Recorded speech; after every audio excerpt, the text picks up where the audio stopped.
Hola, ¿qué tal? Hoy vamos a comenzar con una pequeña introducción a la clase de cinética química. En la clase de cinética química, recuerden que el libro que voy a emplear es el Octave Lebensspiel, pero también pueden tener referencias en el Smith y el Fogler. Sobre todo el Smith tiene muy buenos problemas, el Fogler también tiene los problemas y la parte de la teoría está bastante accesible. Bueno, comenzando, lo importante de la clase de cinética química es que estudiamos esta parte de aquí, la transformación química.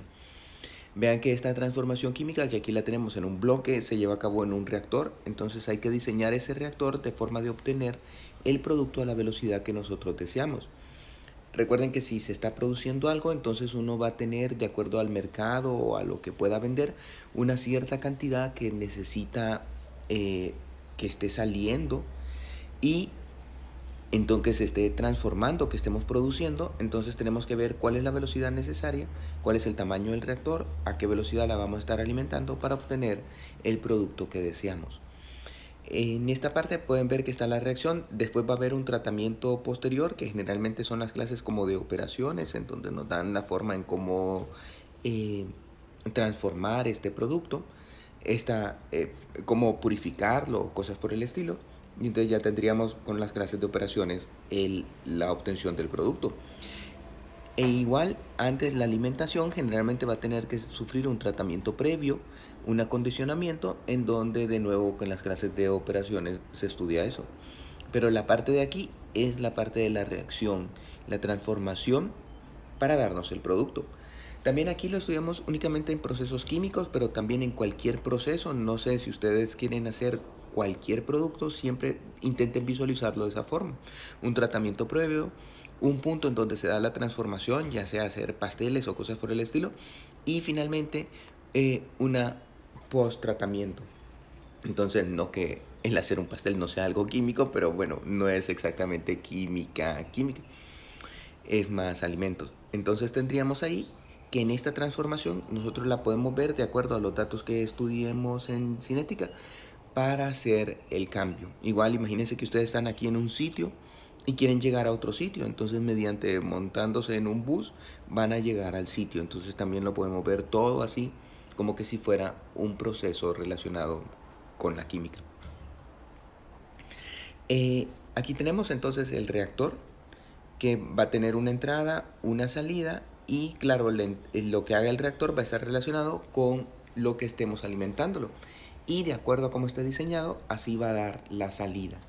Entonces, la salida va a ser una función de la entrada, de la cinética y del contacto. El, Esto es muy importante porque la cinética es el tipo de reacción, pero en algunos casos, en las reacciones heterogéneas, los reactivos no están en completo, no forman una mezcla homogénea. Entonces es necesario mezclarlos de forma de que estén en suficiente cercanía para poder reaccionar. En algunos casos no es la reacción química lo que controla el diseño del reactor, sino que cómo contactan estos materiales. Es por eso que vamos a tener dos tipos de reacciones, las reacciones homogéneas y las reacciones heterogéneas. Nosotros en la clase únicamente vamos a estudiar las reacciones homogéneas. Entonces, en las reacciones homogéneas puede existir un proceso no catalítico, que son las reacciones en fase gaseosa, o un proceso catalítico en la mayor parte de las reacciones en fase líquida. En las reacciones heterogéneas, en donde se forman más de una fase, por ejemplo, quemar carbón. Si ustedes alguna vez han hecho una barbacoa, se han dado cuenta que para quemar carbón, o sea, el carbón es un combustible que únicamente al ponerle la llama debería de estar reaccionando. Sin embargo, esto no sucede ya que necesita la presencia del aire. Entonces, esa mezcla de los dos reactivos, el combustible y el aire, es lo que generalmente limita la reacción. Hay que ingeniárselas para poderlos estar mezclando bien y que puedan reaccionar. Igual en las reacciones, si ya tenemos más de una fase, entonces la difusión va a controlar generalmente la velocidad de la reacción. Algunos otros ejemplos es la reducción de menas de hierro a hierro metálico y en proceso catalítico la oxidación de amoníaco a ácido nítrico, que también se da en un proceso heterogéneo. En Lo importante, como les decía, es en el reactor se va a llevar a cabo una reacción química. Esta reacción química va a tener una velocidad y entonces dependiendo de la velocidad es que nosotros diseñamos el reactor. Esta velocidad está definida como el cambio de moles con respecto al tiempo. La variación de los moles con respecto al tiempo va a ser, pero vean que cambio de moles con respecto al tiempo podríamos estar indicando todos los moles del universo de ese material, pero no, los limitamos a un espacio. En este caso sería el inverso del volumen, o sea, los cambios de moles con respecto al tiempo que se da en un volumen determinado. Ya saben que mole sobre volumen es molaridad. También podría ser los moles sobre un peso, que sería la molalidad, o los moles con respecto a un área, que es muy utilizado cuando tenemos reacciones catalíticas. La velocidad de la reacción puede ser desde muy rápida, por ejemplo este es el sodio reaccionando, hasta ser una reacción lenta como la oxidación de un clavo o la oxidación de una manzana, de una fruta.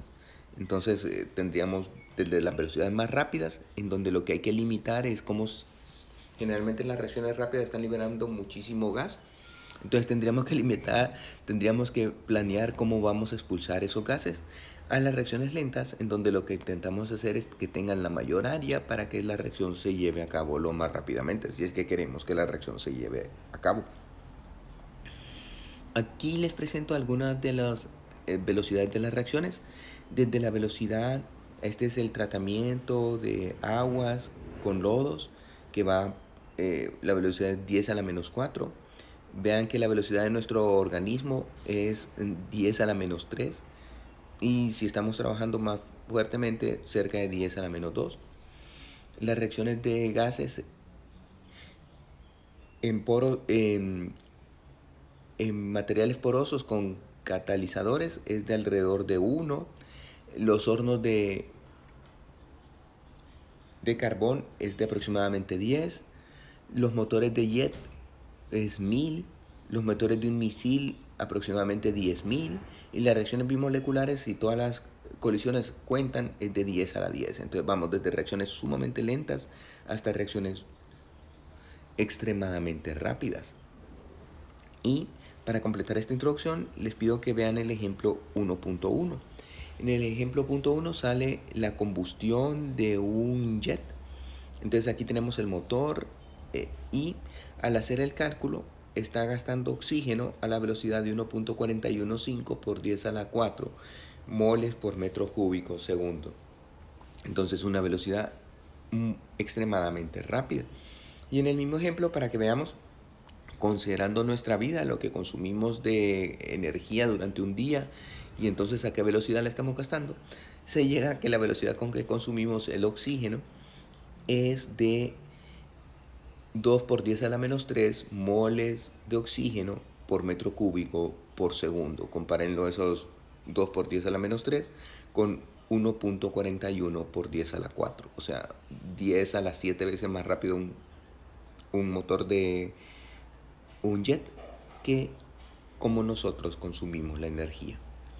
Bien, esta es la primera parte, es una breve introducción, les recomiendo que vean, hagan los problemas, sin embargo estos no serán evaluados, ya que son muy sencillos. Bueno, entonces con esto concluimos el primer tema de la primera unidad y continuaremos el viernes.